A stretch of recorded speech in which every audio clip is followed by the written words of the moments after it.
Hello friends, my name is Kajal और आप सभी का स्वागत है मेरे चैनल पर। और आज के इस वीडियो में हम डिस्कस करने वाले हैं यूपीडीएलएड सेकंड सेमेस्टर फर्स्ट पेपर जो है आपका वर्तमान भारतीय समाज और प्रारंभिक शिक्षा। ठीक है, जो 50 नंबर का आपका पेपर होता है। और आप सभी को मैं बता दूं कि जो सेकंड सेमेस्टर में जो आपके सब्जेक्ट होते हैं उनकी जो संख्या है वो है 7। ठीक है, और हम बिल्कुल शुरुआत से डिस्कस कर रहे हैं। और जो गाइड है वो आपका पवन गाइड है, जो कि बहुत ही बढ़िया है। ठीक है, इससे बाहर आपके एग्जाम में कुछ नहीं आता है। ठीक है, तो हम बहुत ही अच्छे से पहले लघु त्रिय प्रश्न डिस्कस करेंगे, उसके बाद से अति लघु और उसके बाद से बहुविकल्पीय प्रश्न। इस तरीके से डिस्कस करेंगे ताकि जो आप सभी का जो प्रिपरेशन है वो बहुत ही अच्छे ढंग से हो सके। तो चलिए फ्रेंड, शुरू करते हैं। वीडियो को लाइक कर दीजिए और अपने फ्रेंड्स मित्रों को शेयर कर दीजिए ताकि वो भी इस चैनल के माध्यम से जुड़ के जो अपने प्रिपरेशन है बहुत ही अच्छे ढंग से कर सके। ठीक है, तो देखिए फ्रेंड्स, ये आपका पूरा सिलेबस है इस सब्जेक्ट का। खंड क जो है वो है प्रारंभिक शिक्षा और जो खंड ख है वो है शिक्षा और समाज। यानी आपका जो वर्तमान भारतीय समाज है इसमें आप सभी को दो खंड में बटा है। एक तो खंड क है जो प्रारंभिक शिक्षा है और दूसरा जो खंड ख है वो शिक्षा और समाज है। ठीक है, जिसमें आप सभी को देखिए पूरा सिलेबस मैं आप सभी को प्रोवाइड कर दूंगी, क्या क्या कौन कौन से चैप्टर पढ़ने हैं। ठीक है, तो इसके थ्रू आप बहुत ही आसानी से समझ सकते हो। ठीक है, जैसे आपको सबसे पहले तो शिक्षा की संकल्पना, अर्थ एवं महत्व, तो ये फर्स्ट आप सभी का लेशन है। सेकंड जो है शिक्षा के उद्देश्य एवं वर्तमान भारत में शिक्षा के उद्देश्यों को प्रभावित करने वाले कारक, शिक्षा के प्रकार, औपचारिक शिक्षा क्या है, अनौपचारिक शिक्षा क्या है, दूरस्थ शिक्षा क्या है, प्रारंभिक शिक्षा की पृष्ठभूमि, शिक्षा में आदर्शवाद, शिक्षा में प्रकृतिवाद, शिक्षा में प्रयोजनवाद, भारतीय विचारक स्वामी विवेकानंद, रविंद्रनाथ टैगोर, महात्मा गांधी, डॉक्टर राधाकृष्णन, गिजुबाई वधेका, पाश्चात्य विचारक, जो कि हमने बहुत ही अच्छे से शुरू में डिस्कस किया था। ठीक है, शिक्षा और समाज, शिक्षा के प्रभावी कारक, शिक्षा और सामाजिक परिवर्तन के कारक, विद्यालय और समुदाय, उभरते समाज के प्रमुख मुद्दे, मानवीय मूल्यों की शिक्षा, मूल्यों के विकास में परिवार, समाज और विद्यालय की भूमिका, राष्ट्रीय एकता एवं अंतर्राष्ट्रीय सद्भाव के लिए शिक्षा। और यहाँ से आपका बहुविकल्पीय प्रश्न स्टार्ट हो जाएगा। तो फ्रेंड्स, ये आपका जो वर्तमान भारतीय समाज, क्योंकि सबसे पहले तो हमें, जैसे कि हमने फर्स्ट सेमेस्टर में पढ़ा है कि सबसे पहले तो पूर्ण जानकारी लेनी चाहिए, जैसे हमने शिक्षण सूत्र पूर्ण से अंश की ओर, फिर हमें छोटे छोटे पार्ट की तरफ बढ़ना चाहिए। ठीक है, तो वर्तमान भारतीय समाज जो आपका पेपर होता है, पहला पेपर होता है जो 50 नंबर का होता है। ठीक है, जो कि 2 खंड में बटा है, खंड क और खंड क, जिसमें आपके 17 चैप्टर हैं। ठीक है, तो बहुत ही अच्छे से इसको हम डिस्कस करेंगे ताकि जो आप सभी की प्रिपरेशन है बहुत ही अच्छे ढंग से हो जाएगी और कोई भी प्रॉब्लम नहीं होगी और बहुत ही अच्छे आपके नंबर भी आएंगे। तो चलिए शुरू करते हैं और हम क्वेश्चंस की तरफ बढ़ते हैं। और आप सभी को मैं पीडीएफ भी प्रोवाइड कर दूंगी और आपको गाइड या बुक अगर ना ही खरीदो तो आप बेटर रहेगा। ठीक है, वरना आप अगर चाहते हो बुक खरीदना तो कोई बात नहीं, बुक खरीद सकते हो, बट गाइड ना ही खरीदो तो बेटर है, क्योंकि मैं इस चैनल के माध्यम से आप सभी को प्रोवाइड कर ही दूंगी, तो खरीदने से कोई फायदा नहीं होगा। ठीक है, और पीडीएफ भी मैं आप सभी को टेलीग्राम पे शेयर कर दूंगी। तो देखिए फ्रेंड्स, वर्तमान भारतीय समाज और प्रारंभिक शिक्षा, तो सबसे पहले लॉन्ग क्वेश्चन यानी लघु त्रिय प्रश्न डिस्कस करेंगे। ठीक है, जिस चैप्टर का नाम है, पहला चैप्टर है शिक्षा की संकल्पना, अर्थ एवं महत्व, जो कि बहुत ही महत्वपूर्ण ये चैप्टर है। ठीक है, तो अभी तक तो हमने पूरा इस चैप्टर या आपका जो सब्जेक्ट है वर्तमान भारतीय समाज, इसके बारे में इंट्रोडक्शन यानी परिचय देखा। ठीक है, अब हम बढ़ते हैं अपने क्वेश्चन की तरफ। जो सबसे पहला, और देखिए फ्रेंड्स, आप कॉपी और पेन लेकर बैठा करिए और जितनी भी सब्जेक्ट है, 7 सब्जेक्ट है, और बहुत ही अच्छे से आप सभी अपना नोट्स बनाइए। ठीक है, ताकि बाद में दिक्कत ना हो। ठीक है, तो देखिए सबसे पहला जो आपका प्रश्न है वो है शिक्षा की संकल्पना स्पष्ट कीजिए तथा अर्थ लिखिए। इस तरीके से आपका लघु उत्तरीय में प्रश्न पूछ सकता है कि शिक्षा की संकल्पना क्या है या इसका अर्थ क्या है, इसके बारे में स्पष्ट रूप से बताइए। ठीक है, तो देखिए फ्रेंड्स, शिक्षा की संकल्पना क्या है, तो शिक्षा का अर्थ जो हो जाता है सामान्यतः विद्यालय में अध्ययन किए जाने वाली शिक्षा से लगाया जाता है। यानी जो शिक्षा है, इसका मतलब तो हम यही जानते हैं ना कि जो भी हम विद्यालय में जाके पढ़ते हैं, जो भी कुछ सीखते हैं, तो उसका अर्थ है, यानी सामान्यतः अगर हम नॉर्मली और लैंग्वेज में कहें तो विद्यालय में अध्ययन किए जाने वाली शिक्षा से लगाया जाता है। अमुक व्यक्ति, अब अमुक मतलब क्या होता है, सबसे पहले तो हम ये जानने का प्रयास करेंगे। अमुक, अमुक जैसे कि हम बात में नहीं कहते हैं कि वो फला, ठीक है, या वो जैसे इंग्लिश में सो एंड सो जैसे हम बोलते हैं, तो वही मतलब एक निश्चित नहीं होता है, जैसे हम फलाना इस तरीके से हम बोलते हैं। तो अमुक व्यक्ति यानी हम उसके बारे में नहीं जानते हैं, अनिश्चित, ठीक है। तो ये आपका हो जाता है अमुक व्यक्ति ने किसी कक्षा तक शिक्षा प्राप्त की है, यानी किसी व्यक्ति ने, किसी फला व्यक्ति ने किस कक्षा तक शिक्षा प्राप्त की है। यह प्रश्न प्रायः किसी व्यक्ति की शैक्षिक क्षमता को जानने के लिए पूछ लिया जाता है। यानी जब हम मान लीजिए कोई बालक होता है, ठीक है, तो हम उसी के आधार पे कोई ऐसा क्वेश्चन या प्रश्न पूछते हैं कि वो जिसकी जो योग्यता है, ये किस क्लास तक पढ़ता है, हम उसी के आधार पर उसकी योग्यता के बारे में भी जानने का प्रयास करते हैं, ठीक है। तो अगर हम बात करें कि शिक्षा का बोलचाल में अर्थ होता है सीखना, ठीक है, तो अर्थात हम कह सकते हैं बहुत ही महत्वपूर्ण। अगर देखिए लघु अति लघु में पूछा जाए तो आप बहुत ही आसानी के साथ लिख सकते हो, ये तो आपका लघु उत्तरीय है। लेकिन आपका अति लघु में पूछा जाए तो आप इतना बहुत ही आसानी के साथ लिख सकते हो कि शिक्षा, यहाँ से शिक्षा का बोलचाल में अर्थ है सीखना, पहला पॉइंट। दूसरा पॉइंट, अर्थात हम किसी ज्ञान को सीखते तो हैं, उसे शिक्षा माना जाएगा। यानी जब हम किसी ज्ञान को सीखते हैं तो उसे हम क्या मानते हैं, शिक्षा मानते हैं। यानी हम आम बोलचाल में कहते हैं सीखना, ठीक है, जो कुछ भी हम सीखते हैं उसे हम शिक्षा कहते हैं। यानी हम किसी ज्ञान को सीखते हैं तो उसे शिक्षा माना जाएगा। औपचारिक रूप से हम, यानी हम औपचारिक रूप से सबसे पहले तो हम विद्यालय में, क्योंकि आप सभी को पता है कि पहला जो हमारा प्राथमिक या पहला जो विद्यालय होता है हमारा परिवार होता है, उसके बाद विद्यालय होता है, ठीक है। बट यहाँ औपचारिक रूप से हम विद्यालय में कक्षा दर कक्षा शिक्षा ग्रहण करते हैं। जैसे कि अब तो जैसे पहले क्या था, क्लास 1, क्लास 2, क्लास 3, क्लास 4, इस तरीके से हम कक्षा दर कक्षा शिक्षा ग्रहण करते हुए आगे बढ़ते जाते हैं। परंतु उससे भी अधिक शिक्षा हम जीवन पर्यंत, यानी जीवन भर अपने दैनिक जीवन में कदम दर कदम सीखते हैं। यानी बिल्कुल सही बात है, जरूरी नहीं है कि आप केवल और केवल विद्यालय में ही जाकर शिक्षा ग्रहण करते हो। आपकी आपका जो पूरा लाइफ है उसमें आप कुछ ना कुछ तो सीखते ही हो, ठीक है, और सीखना कभी समाप्त नहीं होता है। सबसे महत्वपूर्ण लाइन है जो सीखना है। और जो जैसे अगर हम कहें कि कोई व्यक्ति कहता है कि मैंने पूरा सब कुछ सीख लिया है, अब कुछ सीखने की ज़रूरत नहीं है, तो ये बहुत ही गलत है। वो कुछ भी सीखे लेकिन कभी सीखने में उसका मतलब लिमिट नहीं होता है, अनलिमिटेड वो सीखता ही रहता है, ठीक है। अगर हम इस लैंग्वेज की तरह बात करें तो यानी वो कदम दर कदम सीखता रहता है। कोई ऐसी समय आता है कि उस टाइम से किसी घटना से कुछ ना कुछ सीखता है, ठीक है, या कोई भी कारण है तो उससे कुछ ना कुछ सीख तो हमें अवश्य ही मिलती है, ठीक है। हम चाहे तो प्रत्येक व्यक्ति प्रत्येक घटना से, देखिए यहाँ लिखा भी है, हम चाहे तो प्रत्येक व्यक्ति प्रत्येक घटना से शिक्षण ग्रहण कर सकते हैं। यानी अभी हम यानी हम किसी अच्छे, जैसे कि मान लीजिए हम किसी का भी एग्जाम्पल देते हैं कि हम उस तरीके से बन सकते हैं, उस व्यक्ति की तरह बन सकते हैं, ठीक है, सुभाष चंद्र बोस की तरह। तो हम क्या एक उदाहरण प्रस्तुत करते हैं और लोग कहते हैं ना कि हाँ उनसे हमें कुछ सीखना चाहिए, तो वो भी आपका शिक्षा की श्रेणी में आ जाएगा।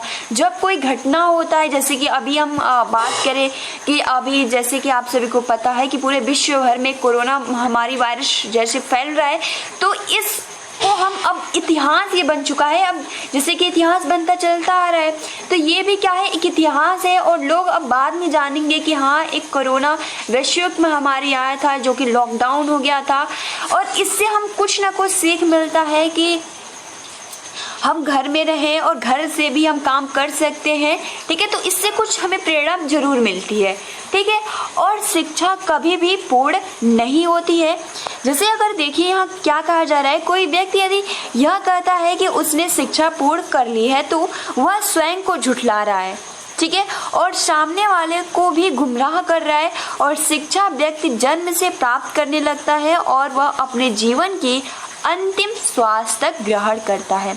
तो फ्रेंड्स, ये आप सभी को बहुत ही आसानी के साथ समझ में आ गया होगा। और मैं 100% कह रही हूँ, अगर आपके एग्जाम में पूछा जाए ना कि शिक्षा की संकल्पना या इसका अर्थ या इस मतलब कुछ भी स्पष्ट कीजिए, तो आप बहुत ही आसानी के साथ इसके बारे में लिख सकते हो कि जो शिक्षा है वो इसका जो सिंपल बोलचाल में हम कहते हैं सीखना, अर्थात हम किसी ज्ञान को सीखते हैं तो उसे हम शिक्षा कहते हैं। और आप ये भी लिख सकते हो कि औपचारिक रूप से हम विद्यालय में कक्षा दर कक्षा शिक्षा ग्रहण करते हैं, परंतु जरूरी नहीं है कि हम विद्यालय से ही शिक्षा ग्रहण कर सकते हैं। हम अपने जीवन भर किसी न किसी मोड़ पे, किसी न किसी समस्या में कोई भी घटना होता है तो उससे हमें कुछ न कुछ सीखने को मिलती है, ठीक है। तो ये आप बहुत ही आसानी से समझ गए होंगे, ठीक है। अब देखिए, ये तो हमने जाना, अब हम ये जानने का प्रयास करेंगे कि प्राचीन समय में शिक्षा का अर्थ क्या होता है, यानी प्राचीन समय में शिक्षा का अर्थ क्या था, इसके बारे में हम जानने का प्रयास करेंगे, ठीक है। तो प्राचीन काल में शिक्षा से तात्पर्य आत्मज्ञान तथा आत्म प्रकाश माना जाता है, माना जाता था, क्योंकि प्राचीन है तो था, ठीक है, पास्ट है। तो प्राचीन काल में शिक्षा का जो मतलब हो जाता था वो आत्मज्ञान और आत्म प्रकाश माना जाता था। और समय के परिवर्तन के साथ साथ शिक्षा का अर्थ व महत्व भी क्या है, परिवर्तित, यानी उसमें परिवर्तन होने लगा है। और प्राचीन काल में यूनान में राजनीतिक, शारीरिक, मानसिक, नैतिक तथा सौंदर्य शिक्षा प्रदान की जाती थी। यानी प्राचीन काल में यूनान में किस तरीके से शिक्षा प्रदान की जाती थी, तो राजनीतिक शिक्षा भी दी जाती थी, शारीरिक शिक्षा भी दी जाती थी, मानसिक शिक्षा भी दी जाती थी, नैतिक शिक्षा दी जाती थी, सौंदर्य शिक्षा प्रदान की जाती थी। उस समय शिक्षा का उद्देश्य केवल बलिष्ठ सैनिक उत्पन्न करना था। और फ्रेंड्स, हम यहाँ ये बात कर लेते हैं कि बलिष्ठ का मतलब क्या होता है। तो अगर हम इंग्लिश में बात करें, बलिष्ठ का मतलब जो हो जाता है वो हो जाता है स्ट्रॉन्ग, यानी जिसके पास अधिक बल हो, जिसके पास अधिक ताकत हो, ठीक है, शक्तिशाली हो, तो उसे हम बलिष्ठ कहते हैं, ठीक है। तो इसका मतलब यही कि प्राचीन काल में जो शिक्षा का उद्देश्य क्या था, सबसे महत्वपूर्ण ये लाइन है। अगर पूछा जाए कि प्राचीन काल में शिक्षा का उद्देश्य क्या था, तो उस समय शिक्षा का उद्देश्य जो था केवल बलिष्ठ सैनिक उत्पन्न करना था, यानी शक्तिशाली सैनिक, जिसके पास अधिक बल हो, स्ट्रॉन्ग हो, वैसा सैनिक उत्पन्न करना था। और उस समय शिक्षा का उद्देश्य केवल मतलब बलिष्ठ सैनिक उत्पन्न करना था, ठीक है। और आधुनिक शिक्षा, यानी आज वर्तमान की अगर हम बात करें, जो अभी इस टाइम चल रहा है, आधुनिक मतलब वही होता है ना वर्तमान, यानी आधुनिक शिक्षा आजीवन चलने वाली बहुआयामी प्रक्रिया है। अब बात कर लेते हैं बहुआयामी का अर्थ क्या होता है। तो बहुआयामी का अर्थ जो होता है जिसमें विभिन्न अलग अलग सोच, अलग अलग दृष्टिकोण, अलग अलग विशेषताएं, तो उसे हम क्या बोलते हैं, बहुआयामी प्रक्रिया। यानी आधुनिक शिक्षा आजीवन चलने वाली बहुआयामी प्रक्रिया है जो व्यक्ति के जीवन के साथ निरंतर चलती रहती है और व्यक्ति को विद्यालय शिक्षा के अतिरिक्त, जैसे कि हमने शुरू में ही पढ़ा ना, शिक्षा की संकल्पना, यानी जरूरी नहीं है कि केवल और केवल हमें विद्यालय से शिक्षा हम कुछ सीख सकते हैं, हम इसके अतिरिक्त जीवन उपयोगी हर प्रकार की शिक्षा, यानी आपके लाइफ के लिए क्या यूज है, क्या इम्पोर्टेंट है, उसके थ्रू हम इसके अपनी लाइफ के लिए भी कुछ ना कुछ जरूर शिक्षा ग्रहण करते हैं। व्यक्ति की कठिनाइयों अर्थात दुख से भी शिक्षा लेता है। कोई समस्या आता है, मतलब जितनी भी कोई भी घटना, चाहे वो सुख हो, दुख हो, यानी हम कह सकते हैं आपके लाइफ में जो कुछ भी होता है, आप उससे कुछ ना कुछ तो सीख आपको उससे जरूर मिलती है, ठीक है। और वह उसे सुख से तो लेता ही है और छोटे बड़े सबसे कुछ ना कुछ सीखने को मिल जाता है, ठीक है। शिक्षा शब्द की जो व्युत्पत्ति या उत्पत्ति आप कह सकते हो, संस्कृत की शिक्ष धातु से हुई है। सबसे महत्वपूर्ण लाइन है, ठीक है। देखिए कि यहाँ से प्रश्न ये आ सकता है कि प्राचीन काल यानी शिक्षा शब्द की उत्पत्ति या व्युत्पत्ति किसके थ्रू हुई है, तो संस्कृत की। ठीक है, शिक्षा शब्द की उत्पत्ति संस्कृत की शिक्ष धातु से हुई है, जिसका अर्थ है सीखना और सिखाना। जैसे कि हमने अधिगम पढ़ा था, ठीक है, तो उसी प्रकार से सीखना और सिखाना, इस अर्थ में यदि हम देखें तो शिक्षा में वह सब कुछ निहित है। ठीक है, निहित है जो हम समाज में रहकर सीखते हैं। और शिक्षा शास्त्रीय शिक्षा शब्द का प्रयोग प्रायः 3 रूपों में करते हैं। तो सबसे पहले तो देखिए फ्रेंड्स, आपको ये याद रखना है कि जो शिक्षा है, शिक्षा का अर्थ यह कहाँ से शब्द आया है, तो संस्कृत के शिक्ष धातु से आया है, जिसका अर्थ होता है सीखना और सिखाना। सबसे महत्वपूर्ण पॉइंट्स है, ठीक है, जो कि ये सबसे महत्वपूर्ण और हम समाज में रहकर सीखते हैं और क्या करते हैं, सिखाते भी हैं। ठीक है, तो अब देखिए शिक्षा शास्त्री यानी शिक्षा शास्त्री शिक्षा शब्द का प्रयोग प्रायः 3 रूपों में करते हैं। अब देखिए प्रश्न ये आ सकता है कि जो शिक्षा शास्त्री है वो शिक्षा शब्द का प्रयोग कितने पार्ट में करते हैं, तो 3 रूपों में करते हैं। पहला तो हो जाता है नॉलेज यानी ज्ञान, दूसरा हो जाता है पाठ्य चर्चा का एक विषय, तीसरा होता है व्यवहार में परिवर्तन लाने वाली प्रक्रिया, जैसे कि हमने अधिगम डिस्कस किया था। ठीक है, अब जो अधिगम हमने यही जाना था कि हम कुछ भी सीखते हैं अपने व्यवहार में परिवर्तन लाने वाली प्रक्रिया है।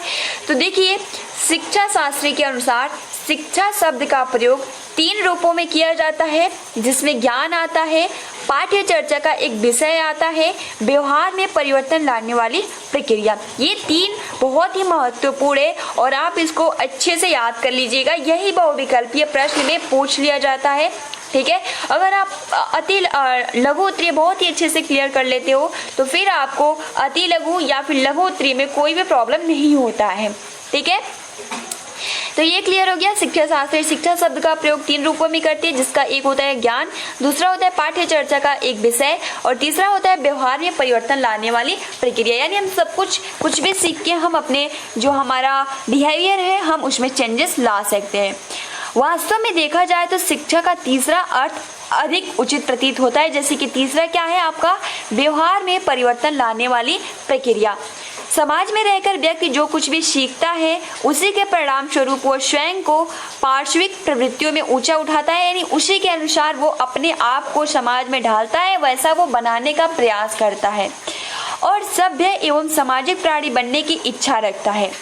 शिक्षा के द्वारा ही बालक का मार्गदर्शन होता है, परंतु इन संदर्भों में शिक्षा को समझने हेतु हमारे लिए यह अनिवार्य होता है कि हम शिक्षा को विद्यालय की 4 दीवारी के अंदर चलाने वाली प्रक्रिया ही न माने, वरन इससे समाज में अनवरत चलने वाली प्रक्रिया के रूप में भी स्वीकार करें। यानी यहाँ ये बोला जा रहा है कि शिक्षा के द्वारा ही बालक का मार्गदर्शन होता है, परंतु इन संदर्भों में शिक्षा को समझने हेतु हमारे लिए यह अनिवार्य होता है कि हम शिक्षा को विद्यालय के केवल हम 4 दीवारी अंदर चलने वाली प्रक्रिया से ही नहीं माने, वरन जो भी आपके समाज में जो भी प्रक्रिया होता है उसको भी हम स्वीकार करें, क्योंकि हम उसके माध्यम से भी कुछ न कुछ जरूर सीखते हैं। निसंदेह हम यह कह सकते हैं कि मानव जीवन को सजाने व संवारने में शिक्षा की जो भूमिका होती है बहुत ही महत्वपूर्ण होती है और ये बहुत ही महत्वपूर्ण लाइन है। ठीक है, और साथ ही शिक्षा के द्वारा ही समाज अपनी संस्कृति व सभ्यता की रक्षा करते हुए उसे एक पीढ़ी से दूसरी पीढ़ी को हस्तांतरित करता है, यानी सीखता है और सिखाता है। ठीक है, इसके साथ ही समाज में रहकर व्यक्ति जो कुछ भी सीखता है उसी के परिणाम स्वरूप वो स्वयं को पार्श्विक प्रवृत्तियों से ऊंचा उठाता है और एक सभ्य एवं सामाजिक प्राणी बनने की इच्छा रखता है। और वास्तव में शिक्षा ही वह प्रक्रिया है जो बालक को उचित प्रशिक्षण उचित मार्गदर्शन देते हुए उसका मार्गदर्शन करती है। तो फ्रेंड्स, ये कुछ महत्वपूर्ण हमें एक क्वेश्चन देखा जो कि बहुत ही महत्वपूर्ण प्रश्न है और आपके एग्जाम में इस प्रश्न से हर बार प्रश्न पूछा जाता है कि शिक्षा की संकल्पना क्या है, शिक्षा का प्राचीन अर्थ क्या है, जो कि आप सभी को बहुत ही आसानी के साथ बहुत ही सरल लैंग्वेज में आपको समझ में आ गया होगा। शिक्षा का जो प्राचीन अर्थ अगर हम बोले तो जो शिक्षा शब्द कहाँ से आया, तो संस्कृत के शिक्ष धातु से आया है, जिसका अर्थ होता है सीखना और सिखाना। और ये बहुत ही महत्वपूर्ण ये लाइन है, क्योंकि हम समाज में रहकर सीखते भी हैं और सिखाते भी हैं। ठीक है, शिक्षा के माध्यम से हम बालक को मार्गदर्शन करते हैं। और आप यहाँ ये भी कह सकते हो, जरूरी नहीं है कि हम शिक्षा के विद्यालय में जाकर ही सीख सकते हैं। हम अपने जीवन कि ऐसा कभी मोड़, ऐसी घटना घटित होती है, यानी जो कुछ भी आपके जीवन में घटित होता है, हम उससे कुछ ना कुछ जरूर सीखते हैं, जो कि आप सभी को बहुत ही आसानी के साथ ये समझ में आ गया होगा कि शिक्षा की संकल्पना क्या है, इसका अर्थ क्या है। तो फ्रेंड्स, आज के लिए इतना ही। ठीक है, आप अपने कॉपी में ये बहुत ही अच्छे से लिख लीजिएगा। ठीक है, और फ्रेंड्स, ये जितने भी महत्वपूर्ण पॉइंट्स जो हमने आप सभी को बताया कि शिक्षा शब्द कहाँ से आया, तो संस्कृत से आया है। ठीक है, और शिक्षा का अर्थ शिक्षा शास्त्रियों ने कितना दिया है, तो 3, एक तो ज्ञान, दूसरा पाठ्य चर्चा का विषय, और तीसरा व्यवहार में परिवर्तन लाने वाली प्रक्रिया, जिसमें सबसे महत्वपूर्ण जो है वो है व्यवहार में परिवर्तन लाने वाली प्रक्रिया। तो ये कुछ महत्वपूर्ण पॉइंट्स हैं जो कि आप सभी को बहुत ही आसानी के साथ याद हो गया होगा। तो फ्रेंड्स, मिलते हैं 2 बजे वाली क्लास में। ठीक है, आप अपना अच्छे से प्रिपरेशन करते रहिए। Thanks for watching, take care and best of luck.